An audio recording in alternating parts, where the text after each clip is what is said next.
Being as a mechanical engineer నువ్వు అసలు data సైన్స్లోకి ఎందుకు మారాలని అనిపించింది? ఇప్పుడు ఒకవేళ ఇంటర్ అయిపోయి ఇంజనీరింగ్లో కంప్యూటర్ సైన్స్ తీసుకుందాం అనుకుంటున్నాడు ఒక స్టూడెంట్, అతను డేటా సైన్స్ రిలేటెడ్ ఫీల్డ్లో వర్క్ చేయాలనుకుంటున్నాడు. అతను ఏ సబ్జెక్ట్స్లో ఫండమెంటల్స్ స్ట్రాంగ్ ఉంటే బెటర్ అండ్ ఏ స్కిల్స్ నేర్చుకుంటే బెస్ట్, అంటే ఎట్లాంటి స్కిల్స్ నీకు ఉంటే డేటా సైంటిస్ట్ లాగా నువ్వు ఎలిజిబుల్ ఉంటావు? నీ పర్స్పెక్టివ్లో జర్మనీలో డేటా సైన్స్ ఆపర్చునిటీస్ ఎట్లా ఉన్నాయి? శాలరీస్ గురించి మాట్లాడుకుంటే ఫ్రెషర్ ఎంత అని చేయొచ్చు అన్న జర్మనీలో and Netherlands. How is AI market జర్మనీలో?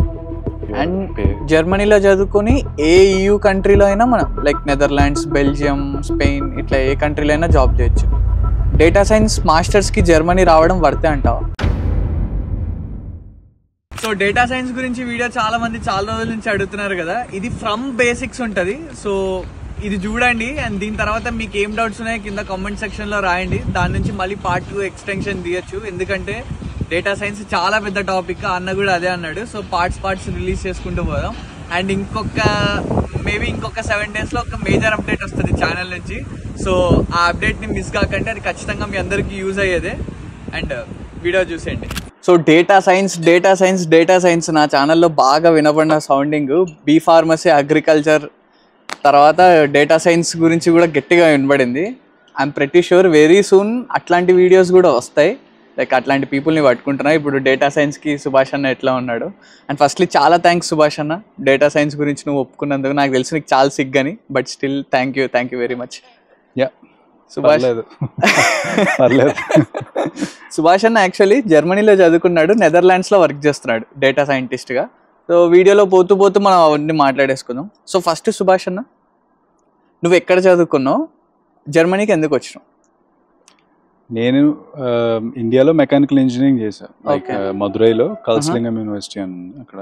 సో దాని తర్వాత 2013 పాస్ అవుట్. తర్వాత ఇక్కడ మెకానికల్ కాబట్టి నాకు అప్పటి నుంచి మాస్టర్స్ జర్మనీలో చేయాలని ఉండేది. ఓకే. సో ఆ ఉద్దేశంతో ఇక్కడ RWTH అనే యూనివర్సిటీలో కామే అని, లైక్ కాకపోతే కంప్యూటేషనల్ మెకానిక్స్ బేస్ మీద ఉన్న కోర్స్ అది. చదవడానికి వచ్చాను అన్నమాట 2013లో. అండ్ నువ్వు పాస్డ్ అవుట్ అయింది? నేను 2018 పాస్డ్ అవుట్. ఓకే. మధ్యలో ఎన్ని ఇంటర్న్షిప్స్ చేసాను? సో మామూలుగా వచ్చేసి ఇక్కడ ఎగ్జామ్స్ కొంచెం అండర్స్టాండింగ్ ఉండాలి మనకి సబ్జెక్ట్ మీద. సో దానివల్ల నార్మల్గానే అనుకున్న టైం కంటే కొంచెం స్ట్రెచ్ అవుతుంది. అవును. దాంతోపాటు నాకు అప్పుడు అనిపించింది ఏంటంటే కొద్దిగా ఈ ఇంటర్న్షిప్స్ అయ్యి చేస్తే ఇంకొద్దిగా నాలెడ్జ్ పెరుగుతుంది, అప్పుడు టైం కూడా ఉంది నాకు నేర్చుకోవడానికి. సో అందుకని ఆ సైడ్కి వెళ్ళాను అనమాట. ఆల్మోస్ట్ 3 ఇంటర్న్షిప్స్ చేశాను. 6 months ఓవరాల్గా 1.5 years వచ్చేలాగా, ఇంక్లూడింగ్ మై థీసిస్. సూపర్. కంపెనీలో వర్క్ ఎక్స్పీరియన్స్ వచ్చేలాగా చేశాను. అండ్ నీ ఇంటర్న్షిప్ కంపెనీస్ కూడా చెప్తే? సో ఫస్ట్ ఇంటర్న్షిప్ వచ్చేసి కాంటినెంటల్లో చేశాను, టైర్ మ్యానుఫ్యాక్చరింగ్ కంపెనీ. తర్వాత ఎయిర్ బస్లో చేశాను, ఏరోప్లేన్స్ చేస్తారు వాళ్ళు. తర్వాత వచ్చి కామాక్స్ అనే కంపెనీలో చేశాను. వాళ్ళు వచ్చేసి మనకి నట్స్ మ్యానుఫ్యాక్చర్ చేస్తారు. అండ్ ఆల్సో వన్ ఆఫ్ ఆ ఫీల్డ్లో వాళ్ళు one of the well known company అనమాట. మనకి స్పోర్ట్స్ కార్స్ కూడా చేస్తారు, నార్మల్ కార్స్కి చేస్తారు, ఏరోప్లేన్స్కి చేసేది ఉంది, దాంట్లో షిప్ ఇండస్ట్రీకి చేసేది ఉంది. సో బేసిక్గా అలా డిఫరెంట్ కంపెనీస్లో చేశాను. అది ఇంటర్న్షిప్. సో తెలియని వాళ్ళకి ఒక్కసారి కాంటినెంటల్ టైర్స్ మీద వర్క్ చేస్తారు, ఎయిర్ బస్ ఫ్లైట్స్ మీద చేస్తారు, అండ్ కామాక్స్ బోల్ట్స్ రిలేటెడ్ థింగ్ చేస్తారు. But being as a mechanical engineer నువ్వు అసలు డేటా సైన్స్లోకి ఎందుకు మారాలని అనిపించింది? అంటే మాస్టర్స్ వచ్చేసి కంప్యూటేషనల్ మెకానిక్స్ మీద కాబట్టి బేసిక్గా మనకి మ్యాథ్స్ అనేది చాలా ఇంపార్టెంట్ ఏ ఫీల్డ్లో అయినా. సో నాకు అనిపించింది ఏంటంటే, నేను ఫస్ట్ ఇంటర్న్షిప్ ఏదైతే కాంటినెంటల్ చేశానో అక్కడ ఒక టూల్ తయారు చేశాను అనమాట. అది వాళ్ళ కొత్త ప్రోడక్ట్స్ లాంచ్కి ఏ మార్కెట్ సూటబుల్ అనే దాని మీద వాళ్ళకున్న డేటా మీద అనాలిసిస్ చేసి చేయాల్సి వచ్చింది. ఓకే. దాన్ని చేసినప్పుడు నాకు అనిపించింది ఏంటంటే, ఓకే మనకి మ్యాథమెటిక్స్ నాలెడ్జ్ ఉండి, లాజికల్ రీజనింగ్ ఉండి, if you're able to understand business, you can, the application is different but it could be the same అనేది అనిపిస్తుంది. Okay. So somewhere data science మ్యాథమెటిక్స్తో రిలేట్ అయింది అని అంటావు? డేటా సైన్స్ వచ్చి నాకున్న అండర్స్టాండింగ్ బట్టి నీకు లైక్ ఇప్పుడు అంటే మనకి మోర్ అండ్ మోర్ ఆటోమేషన్ వస్తుంది కాబట్టి to certain level you can go with automation. Okay. కాబట్టి the more and more you grow, you definitely need to have strong understanding of mathematics. So ఇప్పుడు ఒకవేళ ఇంటర్ అయిపోయి ఇంజనీరింగ్లో కంప్యూటర్ సైన్స్ తీసుకుందాం అనుకుంటున్నాడు ఒక స్టూడెంట్, లేకపోతే ఫస్ట్ ఇయర్ కంప్యూటర్ సైన్స్లో ఉన్నాడు, సెకండ్ ఇయర్ కంప్యూటర్ సైన్స్లో ఉన్నాడు, అతను డేటా సైన్స్ రిలేటెడ్ ఫీల్డ్లో వర్క్ చేయాలనుకుంటున్నాడు, అతను ఏ సబ్జెక్ట్స్లో ఫండమెంటల్స్ స్ట్రాంగ్ ఉంటే బెటర్? సో మామూలుగా మనకి ఇప్పుడు డిఫరెంట్ సెక్షన్స్ ఉంటాయి డేటా సైన్స్ సైడ్ కూడా. సో నీ క్వశ్చన్ బట్టి మోర్ టెక్నికల్ సైడ్ అనుకుంటే వాళ్ళకి కొద్దిగా ఫస్ట్ అసలు డేటా స్ట్రక్చర్ ఎలా ఉంటుంది, డిఫరెంట్ డేటా స్ట్రక్చర్స్ ఎలా ఉంటాయి, అలాగే ఇప్పుడు క్లౌడ్ ఎక్కువ ఉంది కాబట్టి కొద్ది క్లౌడ్ బేస్డ్ నాలెడ్జ్ ఒకటి ఉండాలి. తర్వాత ఖచ్చితంగా మ్యాథ్స్లో క్యాలిక్యులస్ ఉండాలి. ఓకే ఓకే సో ఇవి కొద్దిగా నేర్చుకుంటే నీకు నెక్స్ట్ గ్రో అవడానికి స్కోప్ ఉంటుంది subjects. So maths, calculus, logical reasoning, cloud, of course కొద్ది ప్రోగ్రామింగ్, ఆబ్వియస్ గా ప్రోగ్రామింగ్ నేర్చుకుంటారు కదా మళ్ళీ. Okay super. And A skills నేర్చుకుంటే బెస్ట్, అంటే ఎట్లాంటి స్కిల్స్ నీకు ఉంటే డేటా సైంటిస్ట్ లాగా నువ్వు ఎలిజిబుల్ ఉంటావు? స్కిల్స్ అంటే మామూలుగా మనకి కంప్యూటర్ సైన్స్ చదివే వాళ్ళకి చాలా వరకు వాళ్ళ సబ్జెక్ట్స్లో కవర్ అవుతాయి అవి. సో బయట నుంచి వచ్చే వాళ్ళకి ఏంటంటే ఫస్ట్ మన ఏ ఫీల్డ్లో డేటా సైన్స్ సైడ్ వెళ్తున్నాం అనే అప్లికేషన్ ఉంటుంది కదా, ఆ అప్లికేషన్ మీద సబ్జెక్ట్ బేస్డ్ నాలెడ్జ్ అంటాం, దాన్ని సబ్జెక్ట్ మ్యాటర్ ఎక్స్పర్టీస్ అంటాం. సో ఆ సబ్జెక్ట్ మీద వాళ్ళకి ఎంతో కొంత నాలెడ్జ్ అనేది ఉండాలి. అప్పుడే వాళ్ళు చూస్తున్నా లేదా వాళ్ళు ఏ డైరెక్షన్లో ఎక్స్ప్లోర్ చేయాలనేది వాళ్ళకి తెలుస్తుంది. బికాస్ డేటా సైన్స్లో నీకు డిఫరెంట్ స్టేజెస్ ఉంటాయి. ఓకే, అయితే ఫస్ట్ నాకు ఈ data analyst, data scientist, data business analyst ఇట్లా ఉన్నాయి కదా, సో ఫస్ట్ ఆ టైప్స్ గురించి చెప్పన్నా. సో మామూలుగా ఏంటంటే మనకి ఈ స్ట్రీమ్ ఆఫ్ సైడ్ వచ్చినప్పుడు if you are not in technical దాంట్లో లేకపోతే కంప్లీట్గా, సో దానికి ఏంటంటే డిఫరెంట్ స్ట్రీమ్స్ ఉంటాయి, స్టేజెస్ అనుకోవచ్చు దాన్ని. ఇప్పుడు అనలిస్ట్ అనేది ఉంటుంది, తర్వాత బిజినెస్ ఇంటెలిజెన్స్ అనలిస్ట్ అని ఉంటారు, తర్వాత డేటా అనలిస్టులు ఉంటారు, తర్వాత నీకు డేటా సైంటిస్టులు ఉంటారు, తర్వాత కొంచెం టెక్నికల్ ఎంఎల్ ఇంజనీర్స్ ఉంటారు, తర్వాత ఏఐ ప్రాంప్ట్, ఇప్పుడు ఏఐ ఇంజనీర్స్ ఉన్నారు లేదా ఏ ప్రాంప్ట్ ఇంజనీర్స్ అని కొత్తగా వస్తుంది, తర్వాత నీకు అప్లైడ్ డేటా సైంటిస్ట్ ఉంటారు. సో అలాగే ఏఐలో కూడా నీకు అప్లైడ్ ఇంజనీర్స్ ఉంటారు. సో ఇవన్నీ కొంచెం నీకు ఒక హైరార్కీ స్కిల్ సెట్లో తీసుకుంటే నీకు అలా ఉంటుంది అనమాట. ఓకే, సో లెవెల్ కొద్దిగా లెవెల్గా ఉన్నట్టు లెక్క. ఫస్ట్ డేటా అనలిసిస్ట్, తర్వాత సో ఫస్ట్ అనలిస్ట్ ఉంటారు. బేసిక్గా అనలిస్ట్ అంటే లెట్స్ సే వాళ్ళు ఒక క్వశ్చన్ని వాళ్ళు ఒక బిజినెస్ క్వశ్చన్ అడుగుతారు, ఇది ఎలా ఉంది, ఈ ట్రెండ్ ఏంటి అని అడిగారు అనుకో. If you're trying to solve a business question, అది ఒక అనలిస్ట్ జాబ్ అవుతుంది. Okay okay. సో అది డిఫరెంట్ ఫీల్డ్స్ లో ఉంటారు అనలిస్ట్ అనేవాళ్ళు. సో డేటాలో ఉండే వాళ్ళు ఏంటంటే కొద్దిగా టెక్నికల్ స్కిల్ ఉండాలి అనలిస్ట్. ఓకే. సో వాళ్ళకి ఏంటంటే డేటా ఉంటుంది, then you need to know how ఆ డేటాని ఎలా ఆర్గనైజ్ చేసుకోవాలనేది రావాలి, తర్వాత దాన్ని ఎలా ప్రజెంట్ చేయాలనేది రావాలి. సో ఇప్పుడు ఎంబీఏలో చేసిన వాళ్ళు కూడా బిజినెస్ అనలిటిక్స్ అని ఉంది కదా, సో వాళ్ళు కూడా డేటా సైన్స్లోకి కన్సిడర్ చేసుకోవచ్చా? సో అదే చెప్తున్నాను కదా, ఇప్పుడు నీకు ఈ అనలిస్ట్ రోల్ తర్వాత వచ్చేది data science role. So business అనలిస్ట్లు ఏంటంటే వాళ్ళు ఆ బిజినెస్ క్వశ్చన్స్ని ఇంకేం చేస్తే ఎలా మారుతుంది అనే క్వశ్చన్ కూడా అడ్రస్ చేస్తారు. Okay okay. దాన్ని ఇంకా ఎక్కువ టెక్నికల్, ఇంకా బిగ్ స్కేల్కి తీసుకెళ్తే నీకు అది డేటా సైన్స్ ప్రాబ్లం అవుతుంది. ఓకే, అది ఓకే. సో ఒక అనలిస్ట్కి బిజినెస్ బిఐ కానీ బిజినెస్ అనలిస్ట్ కానీ ఉన్న డిఫరెన్స్ అంటే they have more business application of their knowledge. వాళ్ళ నాలెడ్జ్ని ఎక్కువ ఓన్లీ ఒక క్వశ్చన్ ఆన్సర్ చేయడమే కాకుండా they will also try to find some solutions to improve some process or some business problems. So జర్మనీలో ఆపర్చునిటీస్ ఎట్లా ఉన్నాయి? And first Germany and Netherlands రెండింటి కేసెస్ గురించి మాట్లాడుకుందాం. బికాస్ నువ్వు జర్మనీలో ఉన్నావు బట్ వర్కింగ్ ఇన్ నెదర్లాండ్స్ కాబట్టి నీ పర్స్పెక్టివ్లో జర్మనీలో డేటా సైన్స్ ఆపర్చునిటీస్ ఎట్లా ఉన్నాయంటావు? ఇప్పుడైతే కొంచెం బూమింగ్ ఫీల్డే కాబట్టి డేటా సైన్స్ అనేది అన్ని దగ్గరలో బాగానే ఉన్నాయి ఆపర్చునిటీస్. కాకపోతే ఏంటంటే మనకి ఏ ఫీల్డ్లో పనిచేద్దాం అనుకుంటున్నాం అనేది ఉంటుంది అనమాట. నీకు ఇప్పుడు ఆ ఫ్యాంగ్ కంపెనీస్ అంటారు కదా, ఇప్పుడు యుఎస్లో నీకు అయితే ఫేస్బుక్ కావచ్చు, అమెజాన్ కావచ్చు, ఇవన్నీ మైక్రోసాఫ్ట్, వీటిని ఫ్యాన్ కంపెనీస్ అంటారు, బిగ్ కంపెనీస్. సో అలాంటి కంపెనీస్లో వర్క్ చేయాలని ఇంట్రెస్ట్ ఉంటే మేబీ జర్మనీ అనేది కరెక్ట్ ఆప్షన్ కాకపోవచ్చు. ఓకే. కాకపోతే కంపల్సరీగా అప్లికేషన్ ఓరియంటెడ్ రోల్స్ అయితే చాలానే ఉన్నాయి. అలాగే స్టార్ట్అప్స్ కూడా వస్తున్నాయి, వాటిలో కూడా టెక్నికల్ సైడ్ బాగానే ఉన్నాయి. కాకపోతే ఆఫ్ కోర్స్ స్టార్ట్అప్స్ కాబట్టి వేరే దగ్గర మనం కొద్దిగా కన్సిడర్ అవ్వాల్సి ఉంటుంది. ఓకే. బట్ నీకు అప్లికేషన్ ఓరియంటెడ్ సైడ్ అయితే బాగానే ఉంది. స్ట్రాంగ్గా ఏ ఫీల్డ్స్లో అంటే లైక్ ఇప్పుడు ఈ ఇండస్ట్రీలో డేటా సైంటిస్ట్ రోల్స్ ఎక్కువ ఉండొచ్చు జర్మనీలో అని నువ్వు ఏ ఇండస్ట్రీ? అన్ని రోల్స్లో అన్ని సైడ్స్ ఉన్నది. ఇప్పుడు ఫార్మసీలో ఉంటుంది, నీకు ఇప్పుడు డిఫరెంట్ కాంపోనెంట్స్ చేసేదాన్ని you can consider as data science. Exactly. లేదా ఇప్పుడు నీకు మనకి ఎంఎల్ ఇంజనీర్స్ ఉంటారు. ఫర్ ఎగ్జాంపుల్ మనకి ఇప్పుడు ఆటోమోటివ్ ఇండస్ట్రీ జర్మనీలో స్ట్రాంగ్. నీకు మల్టీమీడియా స్క్రీన్స్ ఉన్నాయి, ఆ మల్టీమీడియా స్క్రీన్స్ డిజైన్లో నీకు ఏఐ ఉంటుంది. So AI is also upstream of data science. అట్లానే ఇప్పుడు నీకు బిజినెస్ ప్రాబ్లమ్స్ ఉంటాయి, ఇప్పుడు సప్లై చైన్ ఆప్టిమైజేషన్లోనూ నీకు డేటా సైన్స్ అప్లికేషన్ ఉంటుంది. సో ఈ వీటిలో ఖచ్చితంగా ఉంటుంది నీకు. సో జర్మనీ చూసుకుంటే స్ట్రాంగ్ అంటే pharmaceutical, manufacturing, chemical, agriculture. What like agriculture మీద నీ ఒపీనియన్ ఏంటిది డేటా సైన్స్? సో అగ్రికల్చర్ అంటే మనకి నెదర్లాండ్స్లో one of the good fields అది. సో అగ్రికల్చర్ రీసెర్చ్ అనేది బాగా జరుగుతుంది నెదర్లాండ్స్. సో నెదర్లాండ్స్లో agriculture biology side data science applications ఉంటాయి నీకు.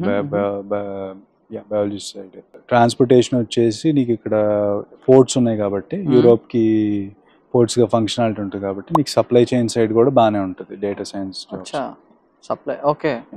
సో ఇప్పుడు డేటా సైన్స్ వాళ్ళు డేటా అనలిస్ట్ అనే ఒక సెగ్మెంట్ ఉంది, data scientist, lead data scientist ఇట్లా ఉంది కదా. సో డిఫరెంట్ కేటగిరీస్ వాళ్ళు డిఫరెంట్ కోర్సెస్ నేర్చుకోవాలి. అనలిస్ట్ వాళ్ళు బిఐ రిలేటెడ్, సైంటిస్ట్ వాళ్ళు కొంచెం కోడింగ్ రిలేటెడ్ ఇట్లా ఉంటుంది కదా. నాకు ఒకసారి ఆ స్ట్రీమ్స్ వైజ్ చెప్పుకుంటారా? అంటే ఇప్పుడు ఎండ్ టు ఎండ్ వ్యూ ఉంటే దేనికైనా బెటరే. ఓకే. సో మనం లెట్స్ ఇప్పుడు ఎంట్రీ లెవెల్ తీసుకున్నాం అనుకో, ఒక డేటా అనలిస్ట్ వరకు. సో లేదా ఇప్పుడు బిజినెస్ అనలిస్ట్ మనం అని చెప్పాం, మనకు వాళ్ళకి కొద్దిగా బిజినెస్ నాలెడ్జ్ ఉండాలని ఇందాక. అట్లాగే ఒక రిపోర్టింగ్ అనలిస్ట్ కానీ ఉన్నారు అనుకో, అక్కడ నుంచి మనం డేటా అనలిస్ట్ వరకు మాట్లాడుకుంటే డేటా అనలిస్ట్ ఈ should have some level of technical knowledge of how to work on data. Okay. So మిగిలిన ఈ రెండు వరకు మాట్లాడుకుంటే ఏదైతే బిజినెస్ అనలిస్ట్ కానీ లేదా whatever other business analyst roles ఉన్నాయో వాటి వరకు మాట్లాడుకుంటే in parallel to business knowledge వాళ్ళకి ఇప్పుడు రిపోర్టింగ్ టూల్స్ ఉంటాయి, బిఐ టూల్స్ అంటాం వాటిని. ఆ బిఐ టూల్స్ అంటే ఇప్పుడు ఫర్ ఎగ్జాంపుల్ పవర్ బిఐ అనేది బాగా పాపులర్, టాబ్లూ అనేది కూడా పాపులర్. సో దాంట్లో వాళ్ళ యొక్క ఇన్సైట్స్ని ఎలా ప్రజెంట్ చేయాలనేది డిఫరెంట్ వేస్లో ఉంటుంది. బార్ చార్ట్ కానీ, లైన్ చార్ట్ కానీ, పై చార్ట్స్ బేసిక్ అందరికి తెలిసినాయి కాబట్టి ఇలాంటివి ఉంటాయి. లేదా ఇంకా కొద్ది కాంప్లికేటెడ్కి వెళ్తే నీకు ట్రీ మ్యాప్ అని ఉంటుంది, అట్లా లేదా హీట్ మ్యాప్ ఉంటుంది, లేదా మనకి విస్కర్ ప్లాట్స్ ఉంటాయి. సో అట్లా డిఫరెంట్ ప్లాట్స్ ఉంటాయి అన్నమాట. సో వాళ్ళు అవి కొద్దిగా అండర్స్టాండింగ్ అనేది ఉండాలి వాళ్ళకి. ఈ బిఐ టూల్స్ నేర్చుకుంటే అనలిస్ట్ రోల్ కి వాళ్ళు సెట్ అయిపోతారు. Data analyst or business data analyst అంటే మళ్ళీ దానికి అట్లీస్ట్ నీకు దాంతో పాటు కొద్దిగా డేటా ట్రాన్స్ఫర్మేషన్ మీద నాలెడ్జ్ ఉండదు. ఓకే. ఈ డేటా ట్రాన్స్ఫర్మేషన్ కి ఏమైనా టూల్స్ వాడతారా మళ్ళీ?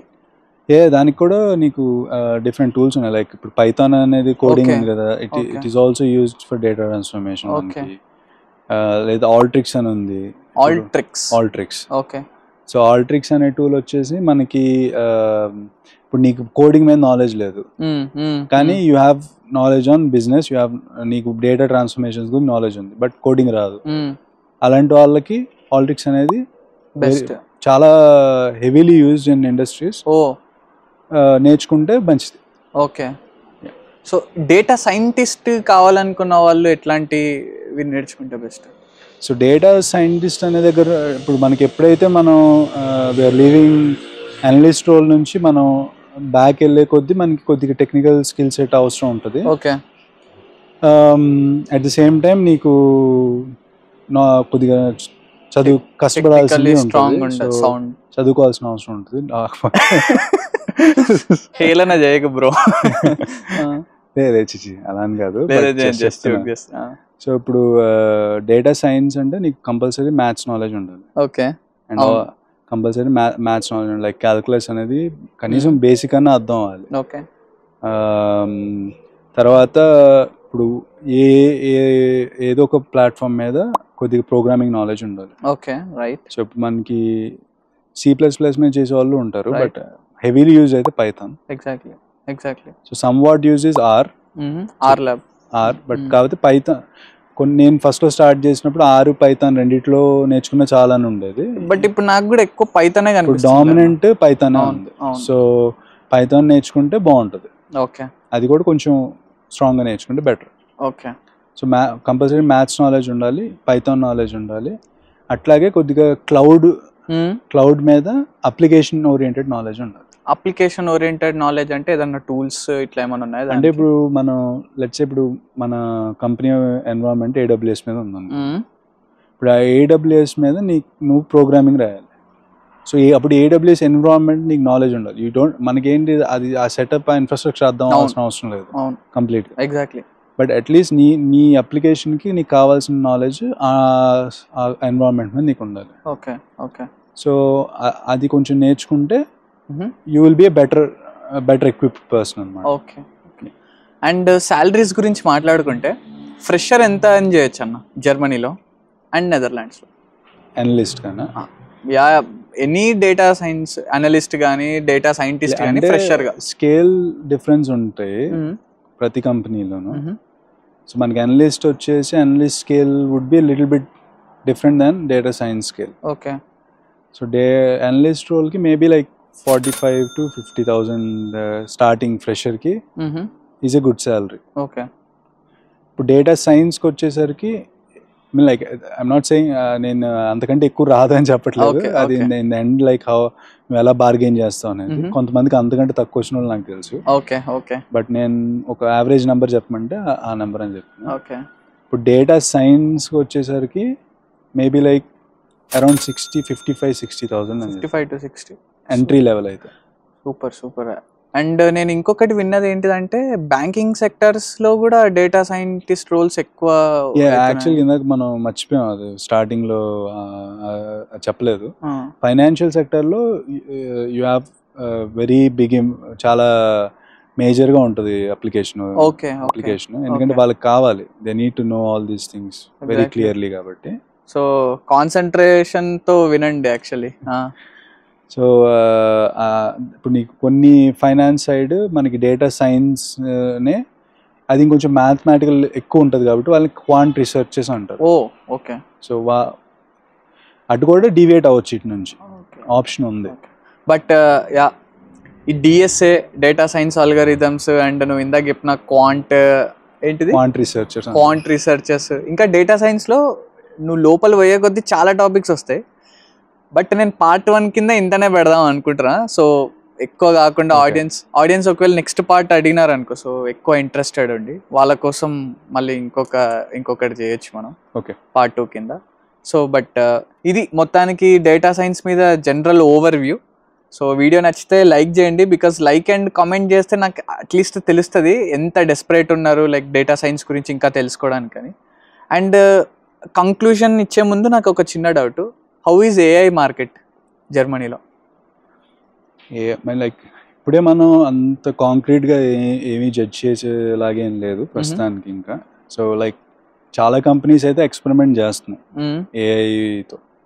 సో చాలా కంపెనీస్కి వాళ్ళకి they have separate small teams like AI test beds లాగా పెట్టారు. ఓకే. వాళ్ళ జాబ్ ఏంటంటే వాళ్ళు ఐడెంటిఫై చేస్తారు ఎక్కడ మనకి స్కోప్ ఉంది అనేది. బట్ డెఫినెట్గా ఇంట్రెస్ట్ అయితే చూపిస్తున్నారు. Okay. So maybe in the future ఇప్పుడు మనకి ఒక స్ట్రీమే కాబట్టి ఎక్స్ప్లోర్డ్ అయింది AI నుంచి. ఇప్పుడు మనకి ఏదైతే ఇప్పుడు ChatGPT LLM మోడల్స్ ఉన్నాయో వాటి మీద ఎక్స్ప్లోర్డ్ అయినాయి కాబట్టి, సో వాటి నుంచి మనకి you can do work fast like so maybe prompt engineering అనేది కొద్దిగా ఇనీషియల్ బూస్ట్ దానికి ఉండొచ్చు AI నుంచి application oriented. And data science గురించి మాట్లాడితే నువ్వు డేటా సైన్స్ మాస్టర్స్కి జర్మనీ రావడం వర్తే అంటావా? డెఫినెట్గా నేను డేటా సైన్స్ చేయలేదు డైరెక్ట్గా, కాకపోతే ఇన్ ది ఎండ్ మనం ఆ సబ్జెక్ట్లో ఇంట్రెస్ట్ ఉంటే అది డైరెక్ట్గా చేసిన దానికి ఇంకా బెటర్గా ఉంటుంది. సో కంపల్సరీగా మంచి యూనివర్సిటీస్ ఉన్నాయి జర్మనీలో. ఓకే. సో ఇక్కడ బాగానే ఉంటుంది చదువుకుంటుంది. సో ఆపర్చునిటీస్ కూడా డేటా సైన్స్ వాళ్ళకి బాగానే ఉన్నాయి. Application oriented jobs you have abundant Okay. And lot of startups and you can expect jobs also in startup. Okay. But of course like on average మనం మాట్లాడుతున్నాం కాబట్టి ఇది మన స్కిల్ సెట్ బట్టి ఇట్ విల్ వేరీ. అండ్ జర్మనీలో చదువుకొని ఏ EU కంట్రీలో అయినా మనం లైక్ నెదర్లాండ్స్, బెల్జియం, స్పెయిన్ ఇట్లా ఏ కంట్రీలో అయినా జాబ్ చేయొచ్చు వస్తే. అప్లై చేసుకోవచ్చు. ఓకే. సో ఏంటంటే మనకి ఈచ్ కంట్రీకి ఒక్కొక్కరికి వాళ్ళ residence permit or work permit ఉంటుంది కాబట్టి so they need to sponsor you the companies. ఓ అంటే ఇప్పుడు నీకు నెదర్లాండ్స్ లో కంపెనీ స్పాన్సర్ చేసింది. యా. సో ఎన్ని ఇయర్స్ నుంచి చేస్తున్నావు అన్న? అసలు నేను ఆ క్వశ్చన్ అడగలేదు లాస్ట్ వరకు. డేటా సైంటిస్ట్ లాగా. సో డేటా సైన్స్ సైడ్కి వచ్చి నేను ఆల్మోస్ట్ ఇది నాకు fourth year. Okay. Fourth year. నేను యాక్చువల్ స్టార్ట్ చేసింది వచ్చేసి స్టార్ట్అప్లో సాఫ్ట్వేర్ క్వాలిటీ ఇంజనీర్గా స్టార్ట్ చేశాను. బికాజ్ నేను ఈ స్ట్రీమ్కి వద్దాం అనుకున్నాను. సో నాకు వర్క్ నేర్చుకోవడం అనేది అప్పుడు ఇంటర్న్షిప్స్ అన్ని చేసి అది కూడా స్టార్ట్అప్లో చేస్తే బాగుంటుంది అనే ఉద్దేశంతో. ఓకే. అండ్ ఇందాక చెప్పినట్టు ఇంకా డీప్ టాపిక్స్ చాలానే వస్తాయి దీంట్లో మాట్లాడుకుంటూ పోతే. బట్ ఈ పోడ్కాస్ట్ని ఇక్కడి వరకు ఎండ్ చేసి ఎవరైతే లైక్ ఇంకా ఇంట్రెస్టెడ్ ఉన్నారో ఫర్దర్గా తెలుసుకోవడానికి ఎగ్జాక్ట్గా ఏం రోల్స్ చేయొచ్చు మనం జర్మనీలో కానీ నెదర్లాండ్స్లో కానీ వేరే EU కంట్రీస్లో ఈ ప్రాసెస్ అంతా ఎట్లా వర్క్ అవుతుందో తెలుసుకోవాలంటే కింద ఖచ్చితంగా లైక్ కొట్టండి, కింద కామెంట్ రాయండి. సో మాకు తెలుస్తుంది. అండ్ సుభాష్ అన్నని కూడా నేను ఇంకొక పోడ్కాస్ట్ రిక్వెస్ట్ చేయొచ్చు. సో థ్యాంక్స్ అలాట్ అన్న. Yeah, no problem. Please like and subscribe. Thank you, అన్న. Yeah, thanks sir.